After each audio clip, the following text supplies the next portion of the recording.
Hello and welcome to the recap series of Drishti IAS. I am Ritu and today's session is about major acts passed in the parliament, and this session is important for your GAS 2 perspective.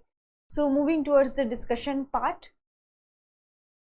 So first of all, we are going to discuss about the Jammu and Kashmir Local Bodies Laws Amendment Act 2024, and this act was passed to reform the structure and functioning of local bodies in Jammu and Kashmir. And here three amendments are. So the first is the Jammu and Kashmir Panchayati Raj Act 1989, the Jammu and Kashmir Municipalities Act 2000, and the Jammu and Kashmir Municipal Corporation Act 2000. So here we need amendments, and what kind of amendments we need? So the amendment is that reservation for the other backward classes. So we do have reservation for scheduled caste and scheduled tribe population, but they want that there should be the reservation for the OBC, other backward classes, and these institutions are panchayats, municipalities, municipal corporation, block development councils, district development council. So in all those levels we need reservation for the OBCs, and the reserved seats are proportional to their population of these groups in the area covered by the respective institution. So it should be determined that how much OBC seats should be given to a particular block or panchayat. So it depends upon the population. Then here we can see that what are the major changes it requires. So 1/3 of such seats are reserved for the women. So the first thing that we need reservation for the women, 1/3 reservation for the women. Then it extends reservation to OBCs as well, and here the population will determine, so it is proportional to the population. And who are the OBCs? So OBCs are notified as weak and underprivileged by the government of the Union Territory of J&K.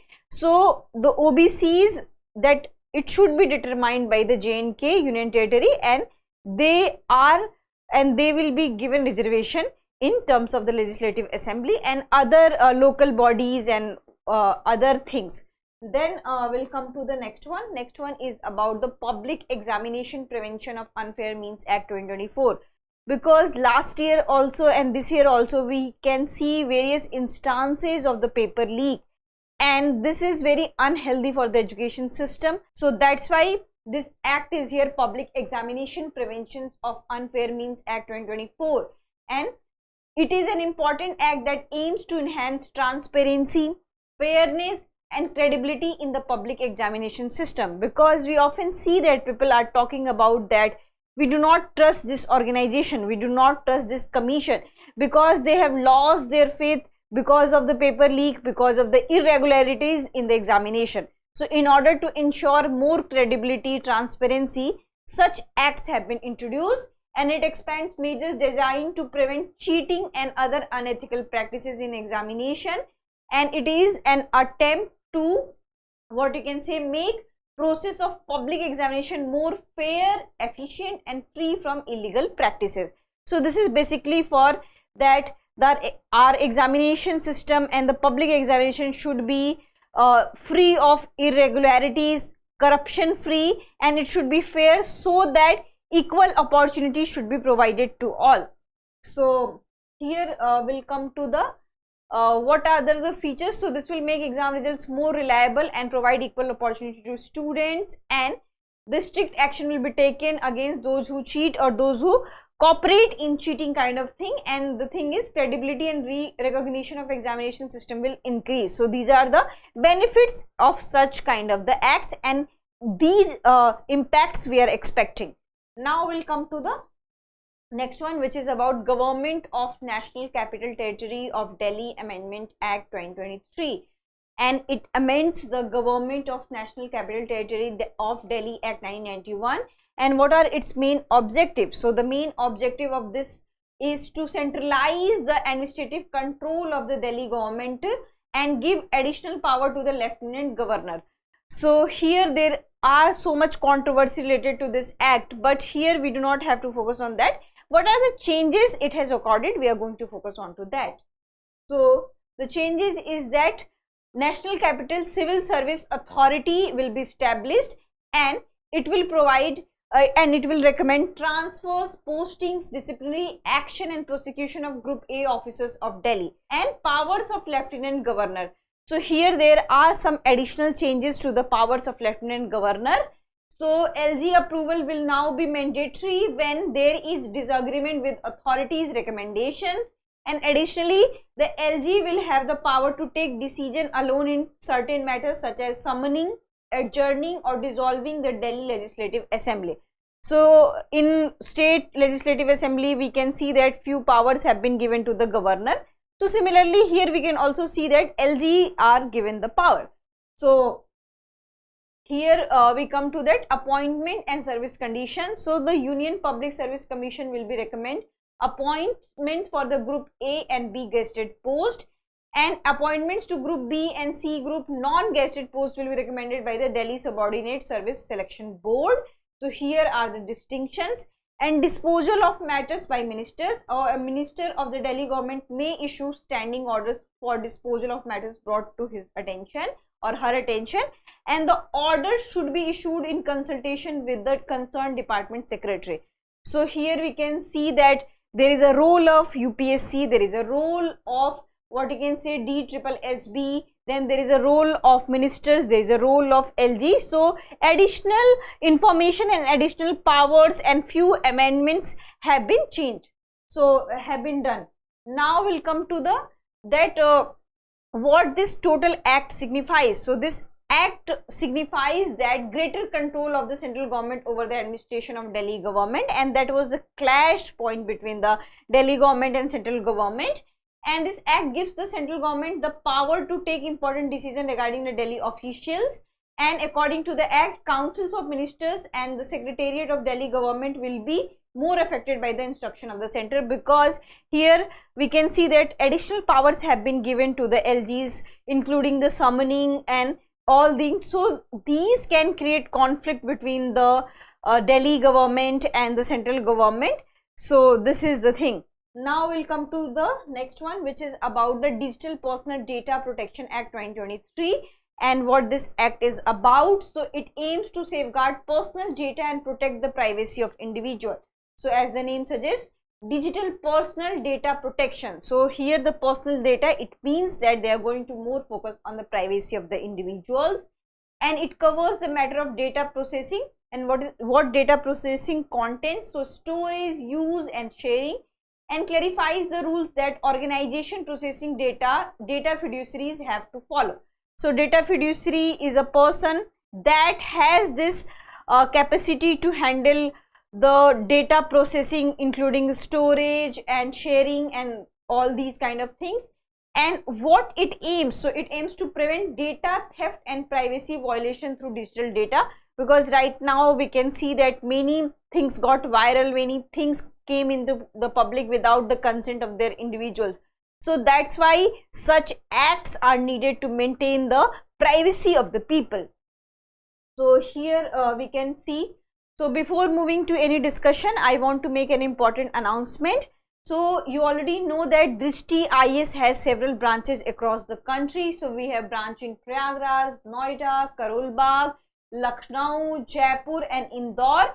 And here there is a facility of ISGS Foundation course prelims plus mains, and these are the offline batch, and along with the offline batch there is also a facility of online thing, and you can also avail more information online by downloading the Drishti Learning app. So admissions are open across the centers of the Drishti IAS. So if you want to take admission, you can call on to the number 87501 87501. I'll repeat for you, 87501 87501. And ISGS Foundation course is there, and which has a feature of prelims and mains. We have also free online facility in English medium. So here we come to the discussion part. So the discussion is that what are the data principle we have. So the data principle is that an individual whose data is being processed, data principle will have the right to obtain information about processing, seek correction and erase of the personal data, nominate another person to exercise right into the event of the death and incapacity, grievance redressal. So if you see the features, you do not have to remember every features, but the core you have to understand that this is basically about to maintain the privacy. This is basically to listen to the grievances of the people, and it should be solved on the time. The consent is important. So these are the basic feature of this Data Protection Act. Now we'll come to the obligation of the data fiduciary. So we do have few obligation. The obligation is data processing entities must ensure that data is accurate and secure. In the event of data breach, the data fiduciary must notify the affected individuals and Data Protection Board. Here I have already suggested the thing on consent. So the process of personal data will only be the legitimate purpose, and prior consent will be obtained from the individuals. So when there is a thing of data processing or usage or storage or sharing, in that thing the consent of individuals are taken, and consent will not be required in certain cases. Suppose that government services or in any what you can say medical examination or in any unforeseen circumstances. So here we had studies. Now here they had given a separate emphasis on the children's data, because we can see that children data are leaked and they are misused. So special care will be given in the processing the personal data of children, and processing will not be done in a way that is detrimental to the well-being of the children. And different type of data fiduciaries we have. So certain entities will be identified significant data fiduciaries who will have additional responsibilities as appointment of data protection officer and impact assessment.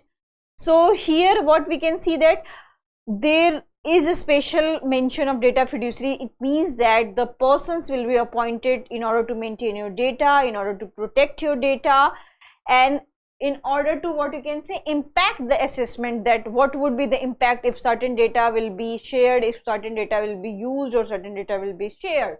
Then we do have provision on cross-border data transfers. So transfer of personal data outside India will be restricted only to countries specified by the government. Then Data Protection Board, National Data Protection Board will be formed, which will investigate cases of data breach and impose penalties. So this is about the Data Protection Act. Then we have Bharatiya Nyaya Sanhita 2023. Bharatiya Nyaya Sanhita 2023 has been introduced to replace Indian Penal Code. This is very much important for your prelims examination. In examination they can ask question like that, which act has replaced the Indian Penal Code. So here we can see that Bharatiya Nyaya Sanhita, and it was introduced in Lok Sabha on 11th August 2023. And what was its aim? So its aim is to make justice system more effective, transparent and inclusive. So IPC was what you can say has a colonial legacy. So here we had introduced such kind of code, such kind of Sanhita, in order to see that what are the present day requirements, and we had modernized, we had tried to make it more just, transparent and sufficient for the justice system. So here we can see the key feature of Bharatiya Nyaya Sanhita. So it retains most offences from the IPC, and it adds community service as a form of punishment. So the court will decide that which person should be given the community service as a form of punishment. In I think in the case of petty theft or small crimes or what you can say small irregularities, such kind of punishment will be given. Then sedition is no longer an offense, but does not mean that anybody has right to do any kind of such thing. So we do have another offense, that acts endangered the sovereignty, unity and integrity of India, and it adds terrorism as an offense. It is defined as an act that intends to threaten the unity, integrity, security or economic security of the country or strike terror in the people. So this is the terrorism, that it is defined as an act that intends to threaten the unity, integrity and security or economic security of the country. Then age of criminal responsibility is retained at 7 years, and it extends to the 12 years depending upon the maturity of the accused, and this may contravene recommendation of international contraventions. And it retains the provision of IPC on rape and sexual harassment, and it had omitted section 377 of the IPC, which was related to the unnatural sex, and it removed the rape of men and bestiality as offense, and that's why it has attracted lots of criticism. Then we can come to the Bharatiya Nagrik Suraksha Sanhita 2023, and which thing has replaced it? So it has replaced the CRPC 1973 and consists of 531 sections with 177 sections revised, 9 new sections added and 14 sections repealed.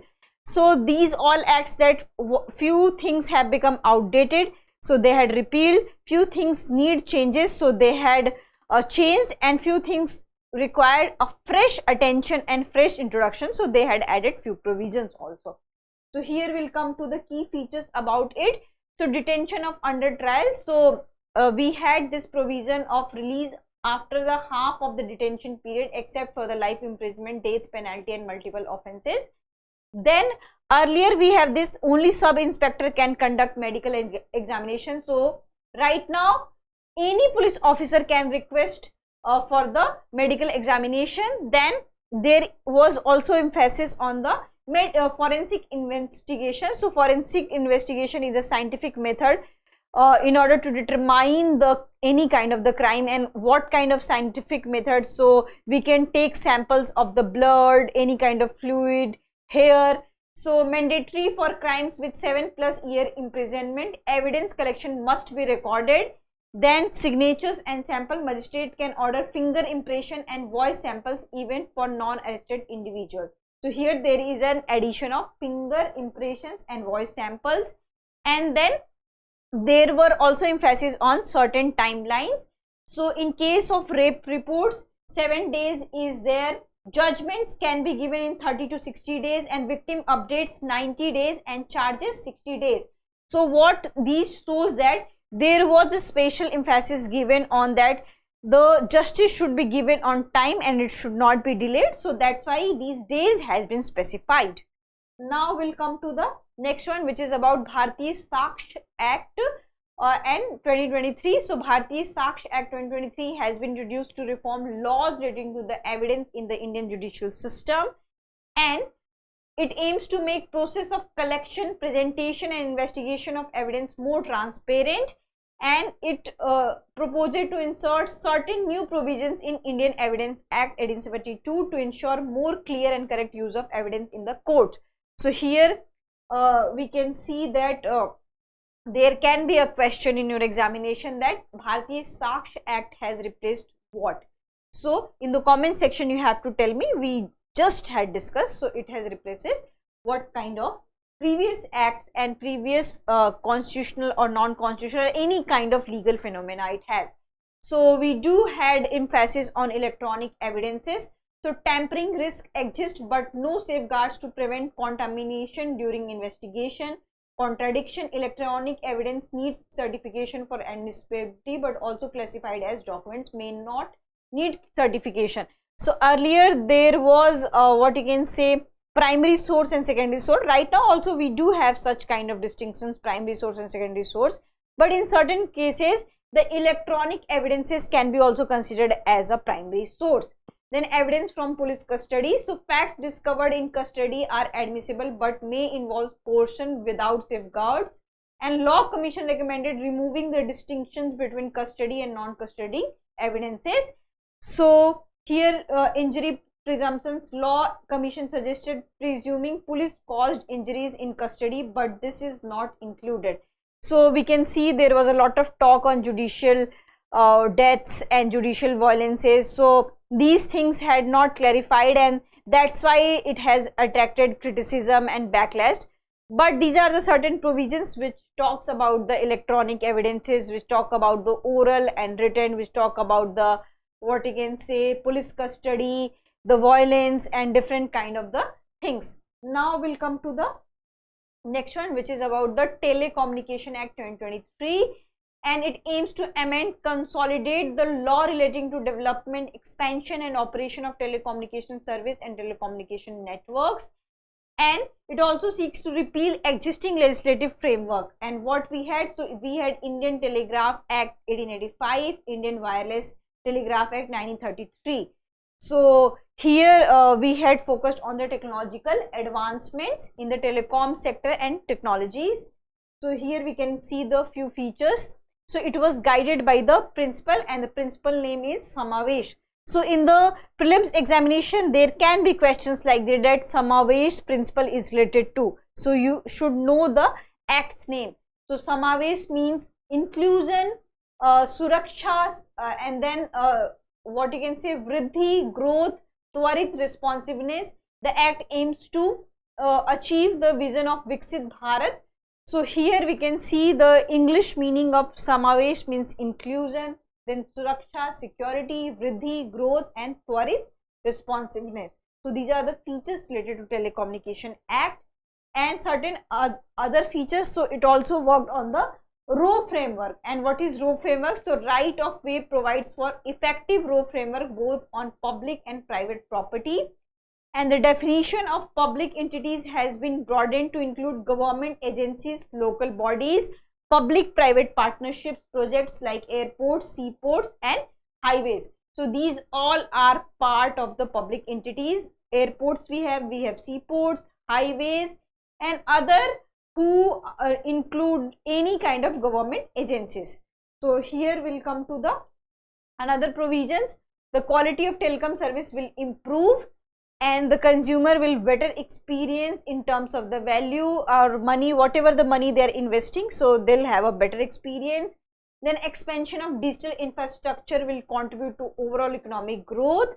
So we do have this what you can say, digital divide, urban versus rural, male versus female. So if there will be more focus on digital infrastructures, maybe we are able to bridge that gap.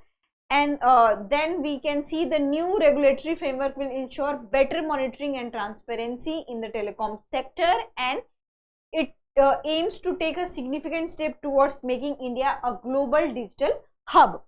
So this is about the Telecom Act. Then we can see, we can also discuss a few things about the bill. The Constitution Scheduled Tribes Order Amendment Bill 2024. And this bill aims to amend the Constitution Scheduled Tribes Order 1950, which changes the list of scheduled tribes in various states and union territories. This bill seeks to introduce certain new tribes in the list of scheduled tribes in the state of Andhra Pradesh. And who are those tribes? Bondo Porja, Khond Porja, and Khonda Savaras. And why it is needed, why new list is needed? So that more disadvantaged community can be included into the list, and they can take advantages of affirmative actions which has been written in the constitution, which has been given by the government of different states and the union government also. So it will enable them to benefit government schemes such as reservation in education, health, and employment, and it will provide more social justice kind of phenomena, and it will give the masses of social justice and equality. Then greater representation of these tribes into different kind of political framework, education. So in order to ensure the greater representation, such things are needed.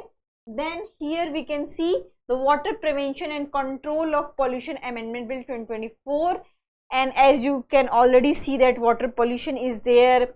Most of our population takes dirty drinking water, so there is an emphasis that we could provide clean drinking water, and water bodies should be taken care of. So it aims to protect Indian water resources, control pollution, and improve water applications, and stringent measures against water pollution have been taken under this bill. And then we have Jammu and Kashmir Reorganization Amendment Bill 2023, and introduced to increase the number of assembly seats of Jammu and Kashmir, and also a reservation provided to the women and other disadvantaged communities. And the bill amends Jammu and Kashmir Reorganization Act passed in 2019. So here this is basically about that more assembly seats are required. So here we can see the key points of it: increase in the number of assembly seats, reserved seats, then reservation for women, seats for Kashmiri migrant and displaced, constitutional amendment. So these are the key provisions which has content into this bill. So here we can see the Bharatiya Vayuyan Vidhek 2024. So it aims to improve safety operations and regulation in civil aviation sector, and central government and related agency to work more effectively in the civil aviation sector. So this is for the civil aviation sector, and it will boost the investment in the aviation sector. The bill will bring significant improvement in aviation safety operations and regulations and air travel experience, and gives India a stronger position in the global aviation industry. So this bill is basically about that most of our population still cannot afford these aviation things, so it should make more effective, affordable. Safety would be taken care of because we can see various accidents, and more investment we could attract through this bill. So that's it for today's session, and we had discussed various acts which can come in your prelims examination, especially the BNS. Jammu and Kashmir was in news, so you have to take care of the Jammu and Kashmir one. Then you have to also focus on all the BNSs, what are the, why it is different from the earlier, and why there was a need for replacement. So these are the quick revision you can do. Then we had also given focus on the water, air pollution. So we can see that we have taken acts and different kind of measures which has covered from different areas. Just from the water pollution to air pollution to the women's safety to the children's safety. We had also discussed on the Data Protection Act. So these things are very much important for your examination. You can quickly revise, and if you want to know more information about anything related to the Drishti IAS, so do call on to the number 87501 87501. Thank you. Have a nice day.